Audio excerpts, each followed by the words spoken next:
Ano ka ba? Magpapait-pay ka lang, di ba nga maayos? Ha? Yan, ha? Ha? Hindi kaya ayusin yan? Ha? Naman ako! Yan lang, yan lang, hindi mo ba kayang gawin? Ha? Ayos, ha? Ha? Hindi mo kayang gawin niya? Wala ko! Tay!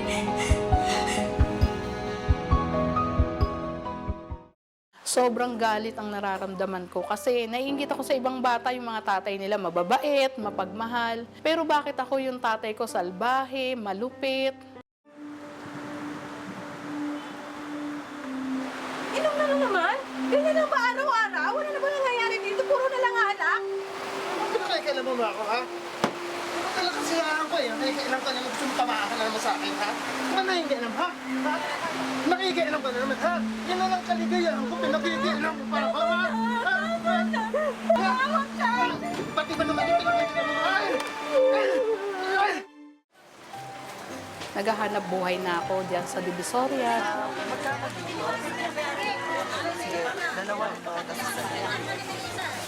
Walang pahinga, walang time maglaro. Kasi hindi ako pwedeng pumalya. Lagot ako sa tatay ko.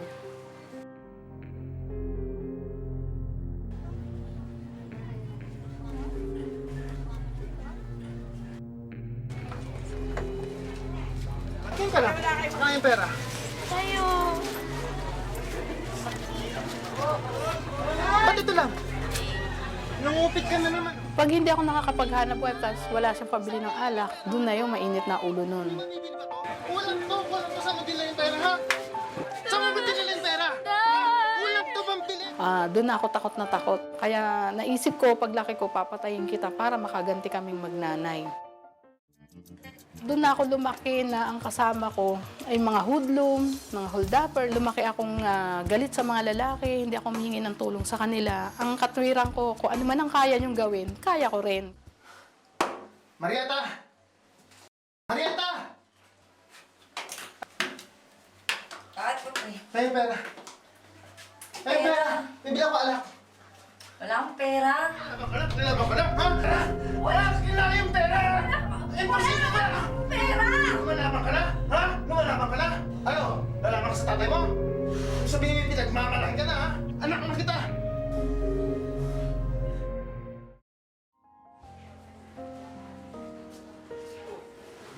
Marieta, luming gabi na. Hindi ka ba nagpapahinga? Wala. Nagmumuli mo. Mabait naman siyang kaibigan. Siguro kasi lagi niyang kinakampihan, ganun. Yung bang parang pinapagaan niya yung loob mo. Talaga? Oo. Para matakasan ko yung tatay ko, yung kanyang mga kalupitan, tinry ko na sumama doon sa isang nanliligaw sa akin, yun nga yung driver. Hindi ko naman siya mahal na sumama ko sa kanya, basta gusto ko lang gawin. Para kahit sa ganung paraan, masaktan ko man lang yung damdamin ng tatay ko, masaya na ako noon. Pero hindi ko alam, lumusong lang pala ako sa mas malalim na problema. Ano mo? Parang babaw ka ng babae. Kabaw ng babae? Hindi ko wala talaga magawa. Ewan ko sa'yo. Busy.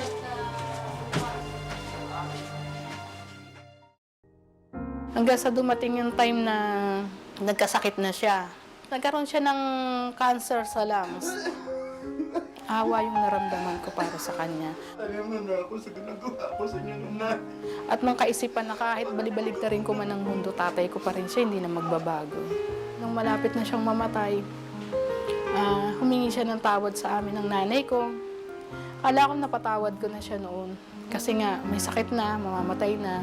Pero habang tumatagal, bumabalik sa alaala ko, nabubuhay yung galit ko.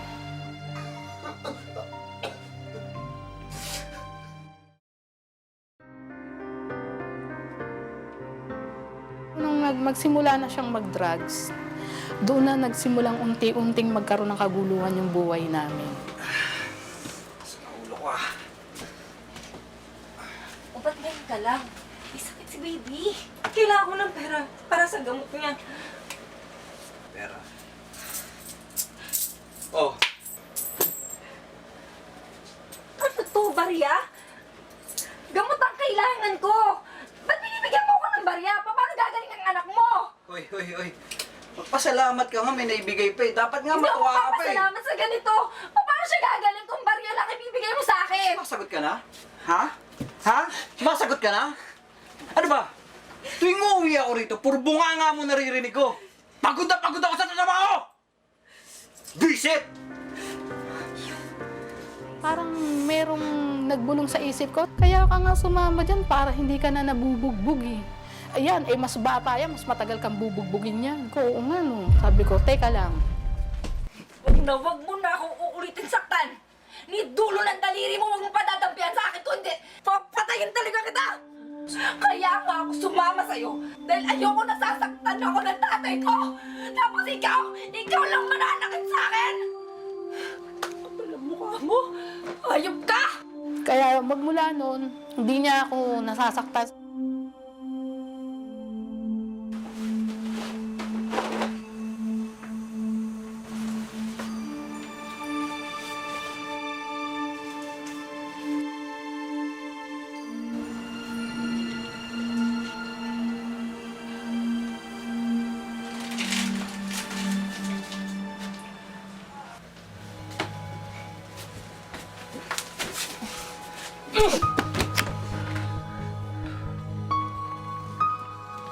Kapal ng mukha mo? Ano to? Paliwanag mo sa akin to! Ano yan? Ha? Manluloko ka! Yan lang? Suntok lang iiyak ka na? Samantalang yung sakit na binigay mo sa akin, pang matagalan! Ayop ka!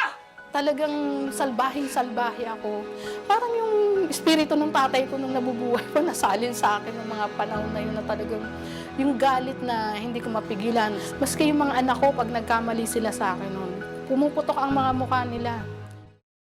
Nung lantaran na yung pambababae niya, doon ako nagsisimula na parang nasasaktan. Meron nun mga naglalakad na sarilis, nagbabahay-bahay sila. Sandali lang po. 5 minuto lang po sana.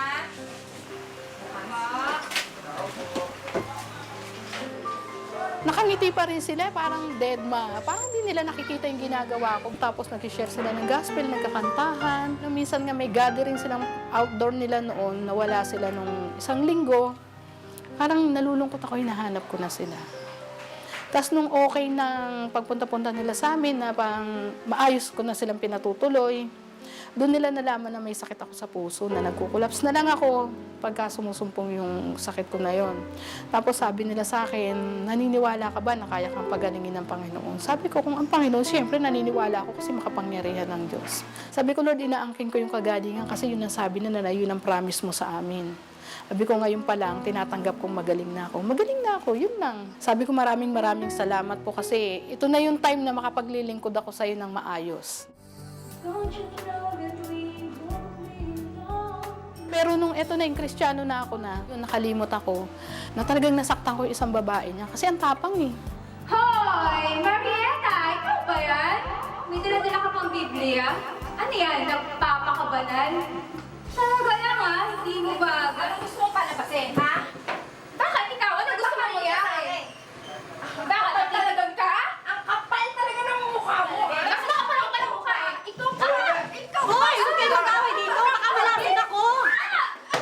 Mas makapal ang mukha mo! Isusubukin na kay Junior! Magsumbong ka kahit ka sa iyo!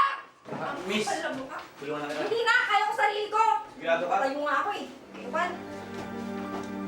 Nung natapos yung galit ko, doon ako nag-isip. Sabi ko, Lord, parang hindi tama kasi yung pangalan mo, nakakaladkad ko sa hindi magandang sitwasyon. Sinimulan ko ng kulitin ng Diyos. Sabi ko, Lord, gustong-gusto kitang sundin dahil yun ang tama. Pero hindi ko magawa kasi galit na galit ako sa taong ito. Kaya kung di mo ako tutulungan, Lord, hindi na ako sa'yo makakasunod kahit kailan. Saan ka pupunta? Padan niya. Ano ba? Uy, pag-usap tayo! Saan ka pupunta? Huwag mo ko iwan! Ano ba? Nawala din yung asawa ko isang araw, di doon ko hinanap sa bahay ng babae. Wala siya rito. Hindi ko tinatanong kung nandyan o wala. Ang sinasabi ko, palabasin mo siya or ako ang aakyat dyan. Eh di umakit ka!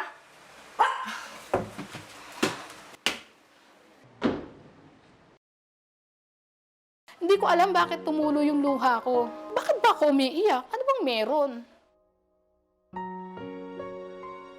Hindi galit naramdaman ko, sobrang awa. Yung kaluluwa niya, paano kung mapupunta dun sa kaparusahan. Kaya ang tanong ko sa Lord, Lord, ito na ba yung sagot mo doon sa ilang araw na kinukulit kita na mapatawad ko tong babaeng to sa kabila ng mga ginawa niya sa akin. Kaya sinamantala ko na yung pagkakataon ng time na yun, sinyeran ko yung babae. Mahal ka ng Diyos. Pinatanggap ko siya kay Lord. Kinausap ko yung asawa ko. Sabi niya, hindi ko kayo pagpapalit ng dahil lang doon sa babae na yun. Ang Diyos, hindi sinusukat yung kasalanan nating mga tao. Yung pagmamahal ng Diyos, higit pa sa mga kasalanan ginagawa natin. Kayang patawarin lahat ng Lord yung mga kasalanan natin. Nakita ko yung unti-unting paglago niya at saka yung obedience. Yung kanyang asawa naging buhay at yun na nag-start kung paano nagbago. Ngayon, makikita mo, pati yung kanyang asawa naglilingkod na sa Panginoon. Masaya, syempre. Kapag ang Panginoon ay wala sa buhay natin, lahat magulo. Hindi katulad nung nakilala mo na siya, sumusunod ka sa Kanya, naglilingkod ka sa Kanya. Marami pa rin pagsubok pero may kagalakan na at may kapayapaan na biyaya ng Panginoon.